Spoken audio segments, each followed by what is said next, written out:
ढोल ताशा वगैरह का बहुत आम रिवाज चल गया है। इसके बारे में आप क्या कहें? कुछ लोग उसमें मन्नतें मांगते हैं, पैसे डालते हैं। हाँ, तो उसको किस नज़र से देखते हैं? आपके बम्बई वगैरह में खूब होता है काफ़ी रापसियों के वीडियो सुनना या वीडियोस लगा के रखना, ये कैसा है? ये और मैं ला असलकुम अलैहि अजरन इल्ला मवद्दत फिल कुर्बा, जो शरीयत दीन जहाँ तक हमें इजाज़त देगी वहीं तक करेंगे, उससे हटके नहीं करेंगे। अस्सलाम वालेकुम रहमतुल्लाहि व बरकातहू। वालेकुम सलाम। तो आजकल का जो माहौल है, उस माहौल में थोड़ी सी गुफ्तगू करना चाहते हैं आपसे। जी। मुहर्रम में ख़ास करके आजकल ढोल ताशा वगैरह का बहुत आम रिवाज चल गया है। जी। इसके बारे में आप क्या कहना चाहेंगे? नहीं, ये तो है, और ये सारा काम जो है ना हज़रत मोहब्बत के नाम पर किया जा रहा है। उनको ये लगता है ये सब हम मोहब्बत में कर रहे हैं। जी। जो लोग मस्जिद नहीं आ सकते हैं, जी। जो मोहब्बत में नमाज नहीं पढ़ सकते हैं, वो लोग 20-20 किलो का ढोल गले में टांग करके पीट रहे होते हैं। जी। और इसको मोहब्बत का नाम देते हैं, जबकि ये इसका ताल्लुक़ दूर दूर तक दीन से, शरीयत से, इस्लाम से, इमाम हुसैन की मोहब्बत से दूर दूर तक इसका कोई ताल्लुक़ ही नहीं है। भला बताइए तो कि ढोल वगैरह जो है ये हुसैनियों ने बजाया था या यजीदियों ने बजाया था? आपको पता होना चाहिए हज़रत कि ये जो ढोल है यजीदियों ने खुशी में बजाया था। सही। कि हमने इमाम हुसैन को कत्ल कर दिया, हम फतह पा गए, हमने शिकस्त दे दिया। इस खुशी में नाच रहे थे, गा रहे थे, ढोल बजा रहे थे, ताशा बजा रहे थे। तो है ही ढोल ताशा ये जश्न का मामला कि ये खुशी के टाइम पे बजाया जाता है। ये ऐसा नहीं है कि आपके जो लोग ढोल बजाते हैं, ज़रा उनको जाइए कहिए कि आपके बाप के मैयत पे आए हम और ढोल बजाएं तो कैसा लगेगा? सही बात है कि नहीं? सही बात। मतलब किसी के मैयत पे जाएं, 40वें में जाएं और आप ढोल बजा रहे हैं, बहुत बुरा लगेगा। बुरा लगेगा। और सामने वाला भी पता नहीं मारने काटने पे आ जाएगा। बिल्कुल। तो आप ज़रा सोचिए कि इमाम हुसैन की शहादत के दिन जब आप ढोल बजा रहे होते होंगे तो उनके नाना को, उनके वालिद को, उनकी रूह को कितनी तकलीफ होती होगी। और बिल्कुल उल्टा है हज़रत, हमारे अहले सुन्नत में इसका दूर दूर तक कोई ताल्लुक़ ही नहीं है, कोई मकसद ही नहीं है। ढोल बजा रहे हैं, बाजा बजा रहे हैं, ये तो बिल्कुल नाजायज़ है, शरअन हराम है, इमाम हुसैन की मोहब्बत के ख़िलाफ़ ही नहीं बल्कि उनकी रूह को तकलीफ़ पहुँचाने वाली। बेशक बेशक। और हज़रत दूसरा सवाल ये है कि ताज़ियादारी के बारे में आप क्या कहना चाहेंगे?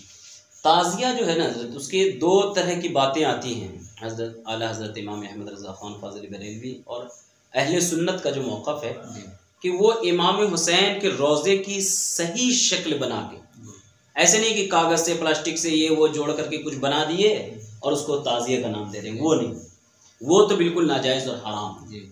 अलबत्ता उसकी सही शक्ल बना करके घर में रखना या कहीं पर रखना, बस वो एक तरह से जायज़ है, जायज़ की सूरत है।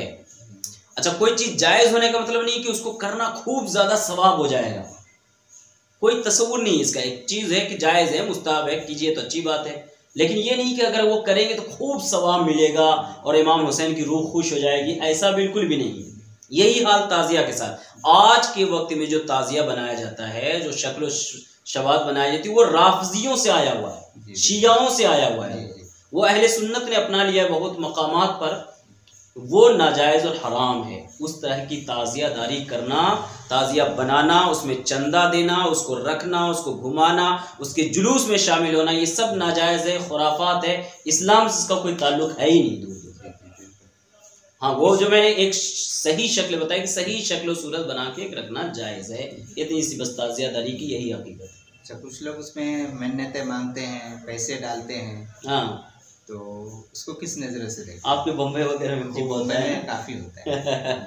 यहाँ भी, इधर हमारे मैसूर में भी है, ताज़िया बना के रखे हैं, लोग फूल चढ़ा रहे हैं, तो हिंदू लोग आके पूजा कर रहे हैं। और उसमें क्या कहते हैं ये लोग, हज़रत देखिए हमने ताज़िया बनाया ना, इसकी वजह से हिंदू लोग भी आते हैं और पूजा कर रहे हैं। तो मतलब कौन सा नमाज़ पढ़ने के लिए आ रहे हैं? वो नमाज़ पढ़ने तो नहीं आ रहे, कलमा पढ़ने तो नहीं आ रहे हो। उसको लगा कि हाँ ऐसे ही कुछ चल रहा है पूजा पाठ तो हम भी कर लेते हैं। ऐसे भी तो हर चीज़ की पूजा। और जहाँ तक आपने पूछा ना मन्नत मानना, किससे मन्नत मान रहे हैं आप? अल्लाह के अलावा किसी से मन्नत तो नहीं मानी जा सकती है, कम से कम, है नहीं? अहले सुन्नत का तो हरगिज़ ये मौक़िफ़ नहीं है कि मन्नत किसी बुज़ुर्ग से, किसी वली से भी मानना जायज़ नहीं है। हाँ, ये कह सकते हैं कि या अल्लाह अगर मेरा ये काम हो जाए तो मैं इमाम हुसैन के नाम की फातिहा दिलाऊंगा या खाना खिलाऊंगा उनके नाम से, ये हो सकता है। लेकिन मन्नत अल्लाह के अलावा किसी से नहीं माना जा सकता है। तो वहाँ जो ताज़िया के सामने जाते हैं, मन्नतें मांगते हैं, है ना जी, और चढ़ावा चढ़ाते हैं, पैसे डालते हैं, ये सारा का सारा हिंदुआना रस्म व रिवाज है, हिंदुओं से सीख करके हमने बनाया हुआ है ये सारा, ये भी नाजायज़ और हराम। तो सबील लगाना, शरबत खिचड़ा वगैरह बांटना, ये तो जायज़ है, ये तो जायज़ है हज़रत, ये तो पूरे हिंदुस्तान में के पूरी दुनिया में लोग करते हैं, तो इसमें कोई बुराई नहीं है ना। शरबत है, शरबत बना करके उसको बांटते हैं, अच्छी बात है, लोगों की प्यास बुझाना।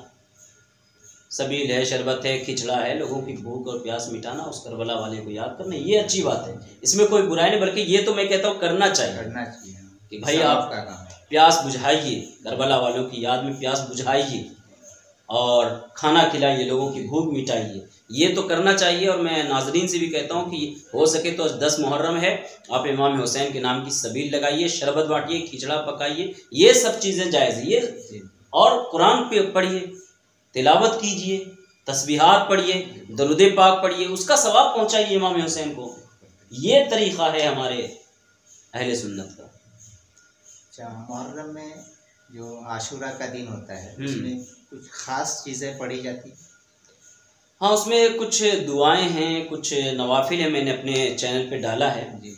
मैं एंड में स्क्रीन पे डाल दूंगा, इस वीडियो के साथ में लिंक भी दे दूंगा, तो लोग उस तरह नमाज भी पढ़ सकते हैं। ख़ास तरह से गुस्ल भी किया जाता है उस नीयत से। अगर आशूरा के दिन रोज़ा तो रखना है, सुन्नत है, हमारे नबी ने फरमाया कि आशूरा के दिन का रोज़ा 1 साल कब्र के गुनाहों को मिटा देता है। तो ये फजीलत है रोज़ा रखने की, तिलावत कीजिए, नमाज़ पढ़िए, तो कभी भी करें तो अल्हम्दुलिल्लाह यार, आशूरा के दिन तो और भी ज़्यादा बेहतर है। और एक मसला है कि राफसियों के वीडियोस सुनना या वीडियोस लगा के रखना, ये कैसे है? ये बहुत अच्छा आपने पूछा। देखिए आजकल नौजवानों को देखते हैं कि वो स्टेटस पे लगा रहे होते हैं वीडियो, मुहर्रम का चल रहा होता है, उनको ये पता नहीं होता कि ये राफसियों का, शियाओं का है जी। और बैकग्राउंड में वो मातम का जो है ना, बैकग्राउंड में चल रहा होता है म्यूजिक। सही बात। क्या मैं नबी का नवासा नहीं हूँ, क्यों मुझ पे बंद करते हो पानी, ऐसा कुछ है, वो खूब चलता है। हमारे नौजवान स्टेटस में लगाते हैं, शेयर करते हैं, सुनते हैं।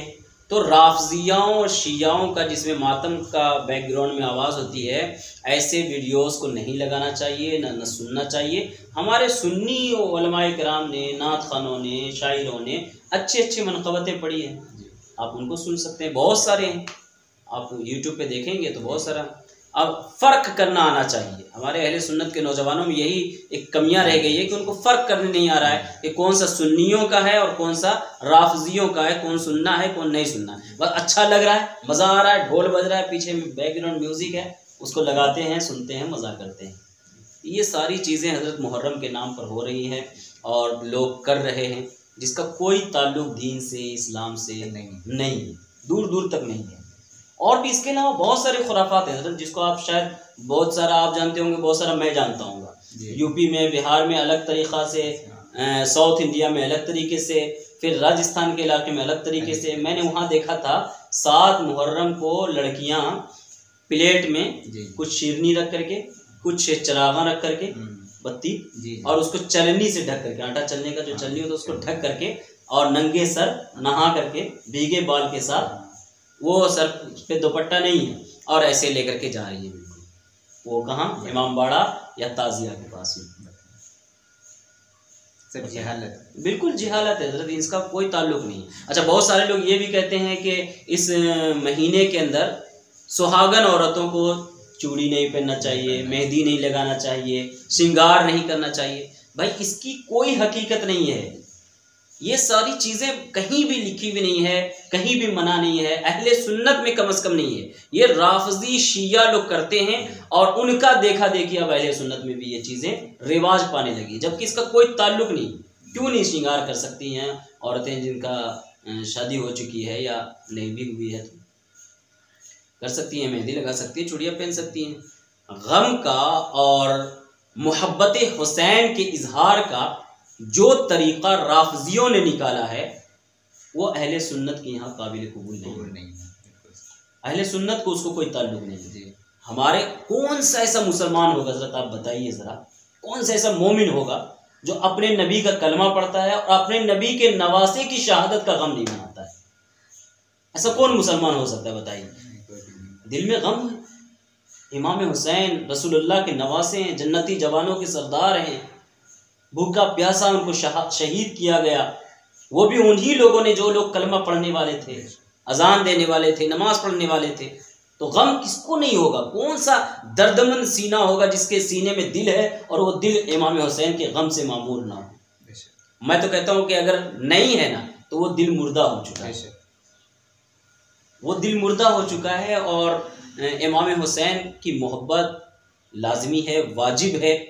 अल्लाह ताला ने कुरान मजीद में फरमाया कुल ला असअलुकुम अलैहि अजरन इल्लल मवद्दत फिल कुर्बा, महबूब आप फरमा दीजिए कि मैं तुझसे कोई उजरत नहीं चाहता, बदला नहीं चाहता हक़ के तबलीग के बदले, लेकिन ये कि तुम मेरी क़राबतदारों से मोहब्बत करो, वाजिब करार दे दिया। पूछा सहाबा किराम ने, हुजूर आपके क़राबतदार कौन हैं?